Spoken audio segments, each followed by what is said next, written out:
সেই অশুভ ছায়াগুলো মিলিয়ে গেল আর সবকিছু শান্ত হয়ে এলো। আমি মেঝেতে বসে থাকলাম, আমার শরীর সম্পূর্ণ ক্লান্ত, কিন্তু আমার চোখ তখন এক নতুন ক্ষমতা পাওয়ার তৃষ্ণায়।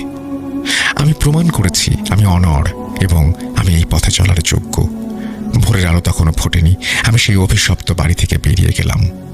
তারপর ক্যাম্পাসে এসে এক নির্জন জায়গায় বসলাম। তখন আমার শরীর কাঁপছে আর আমার নিঃশ্বাস তখনও ভারী।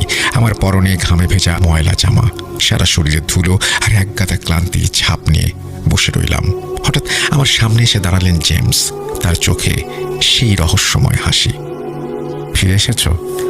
জানতাম তুমি পারবে। আপনি আপনি বলেছিলেন শুধু একটা রাত কাটাতে, কিন্তু ওখানে কি ছিল আমি আমার চোখের সামনে সব দেখেছি। আমার নাম ধরে ডাকছিল ওরা, অনিতার নামও বলেছিল, এমনকি সেখানে অনিতাকেও দেখেছি। শান্ত হও, তোমার মনকে শান্ত করো। যা দেখেছো, যা শুনেছ, সবই তোমার ভেতরের ভয়কে পরীক্ষা করার জন্য। তুমি ভয় পেয়েছিলে, কিন্তু তুমি অনড় ছিলে, সেটাই আসল পরীক্ষা। তুমি সফল।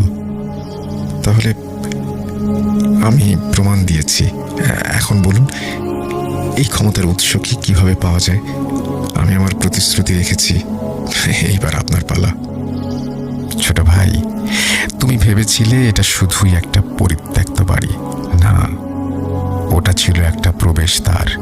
আমাদের জগৎটা এমন যেখানে শুধু সাহসে কাজ হয় না, কিছু দিতেও হয়। তুমি কাল রাতে তোমার ভয়কে জয় করেছ, সেটাই তোমার প্রথম অবদান। প্রবেশপথ। আমার অস্থিরতা প্রকাশ পেল। আমি অধীর হয়ে জিজ্ঞাসা করি, এরপর কি? আপনি তো বলেছিলেন এরপর সব বলবেন।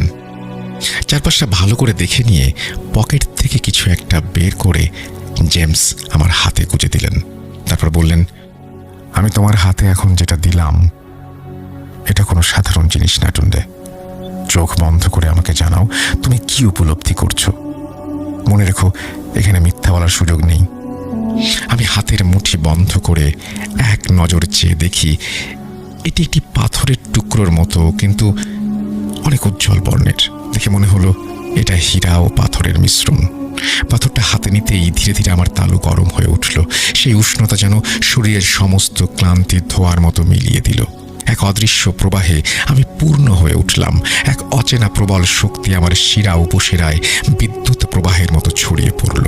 সেই মুহূর্তে আমি অনুভব করলাম আমি যেন এক বিশাল সাম্রাজ্যের অদৃশ্য সম্রাট। সমস্ত ক্ষমতা আমার হাতের মুঠোয়। মুহূর্তের মধ্যেই আমার মন মানসিকতা পাল্টে গেল।